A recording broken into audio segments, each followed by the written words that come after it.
Hi, it's Leah, or Leah Liba, and I am here with the book, The Treasured Chest, Poems and Illustrations for Coloring and Contemplation.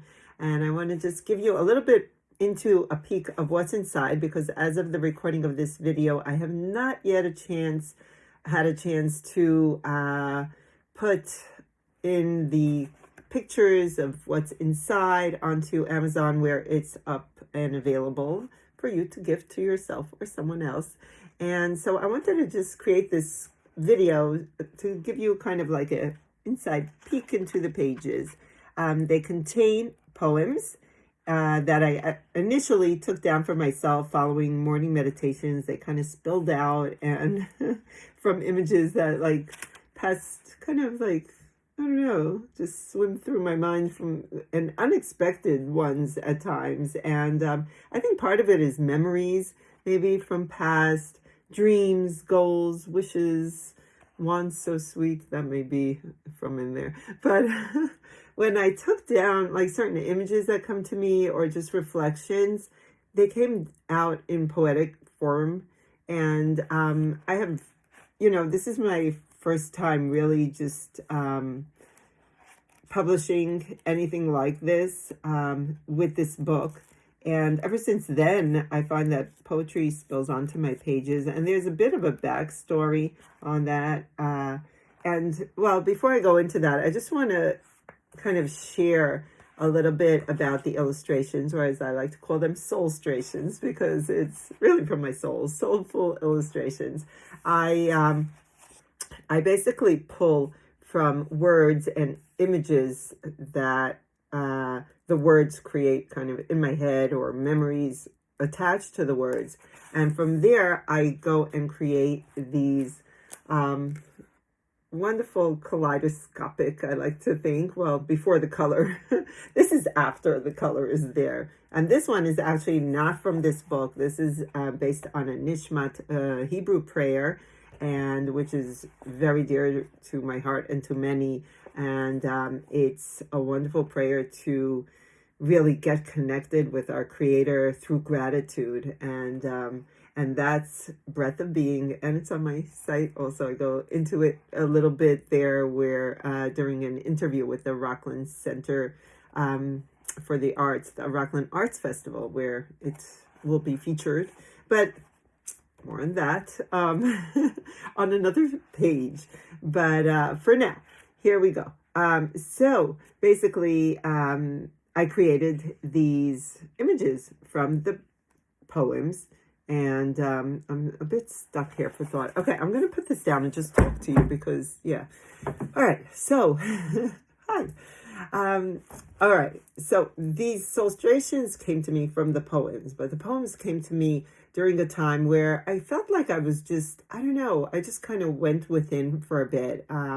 I used to paint murals, then I went into coaching, and, went into that self-development world, first for myself, and then I just fell in love with just the idea of, wow, how we can really,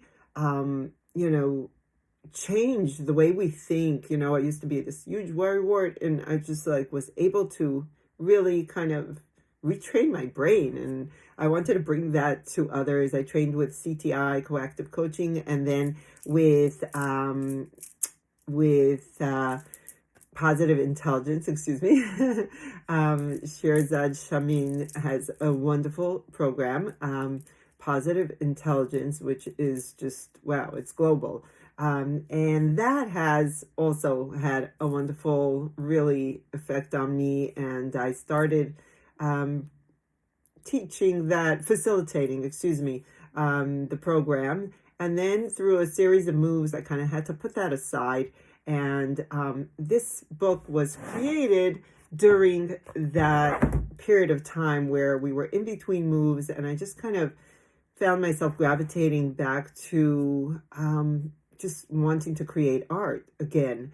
I had to put down my brush because, like I said, we moved, and just family stuff. And then here I am doing these morning meditations, and the words started filling up pages in my journals, and just, I would keep them in my notes app, and it's just like kind of, yeah, some on paper, some in my phone. And I was just like, at some point, I think it was for a birthday, maybe my 51st, because my 50th I did the family cookbook. Yes.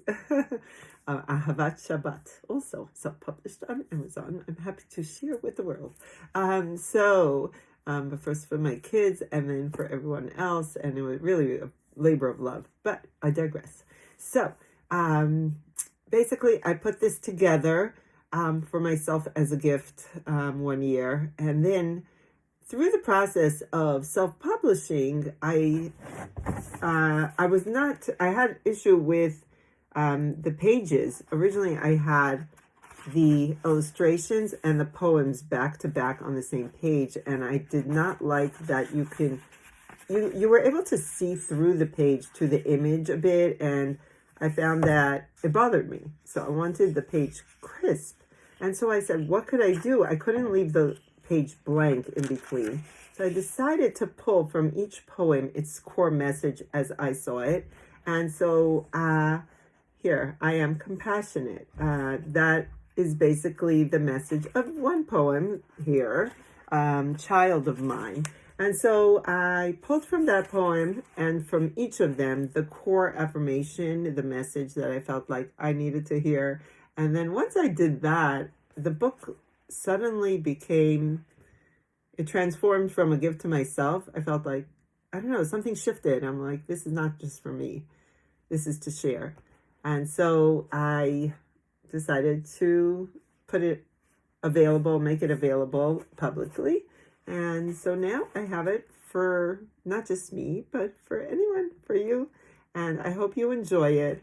The coloring part I don't know how it actually came to mind that, kind of looks like coloring pages. Maybe my granddaughter decided to, yeah, I think so. But maybe that's why she saw it and she's like, I want to color this in. But no, it was a number of people actually online. There was, now that I think back, there were a number of women online when I posted these that said, wow, I would love to color these. And that's how it started. And I suggested it to my granddaughter. Yeah, here, you could color. And she took to it right away. It's all coming back to me now. Okay, so the back says a little bit about it, about me. And inside also I should mention that there is a note of gratitude and acknowledgement to, first of all, to God Almighty, with immense gratitude to God Almighty for life, for love, and for all. And to my mom, Ima Yekara Sheli, which means my precious mother, very dear and precious to me. Thank you for your everlasting, unconditional love. You inspire me in countless ways, most of all, to rise above, which she does. God bless her. To 120 and beyond in great health and for all. And Dorothy Randall Gray, thank you for encouraging me to dip my toes into the healing waters of poetry. Your warm invite into your class touched my heart and expanded my world. Dorothy invited me to her class when I was at IWWG. It's the International Women's Writers Guild, and they have an annual writers workshop if you're interested. And I went there for 3 days.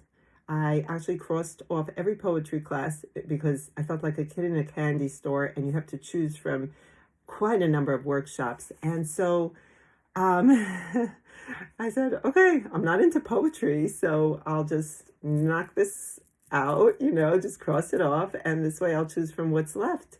And she actually approached me during a creative workshop one morning, the final morning that I was there, the third morning, and said, were you in my class yet? I'm like, what class is that? And she said, poetry for mothers, daughters, grandmothers. It was that day. And I said, I'm not really into poetry. And she said, come to my class. I said, okay. And that is how, in that class, I ended up writing something to my grandmother who had passed on. And I still feel very connected to, even though I saw her maybe 4 times. I'm close to both my grandmothers there. But this one is from my mother's mother, and I wrote her this poem spilled out, and ever since then, that's kind of opened the doors to poetry. And so I'm hoping that you'll enjoy and take a peek for yourself and never say never to something new. Anyway, thank you.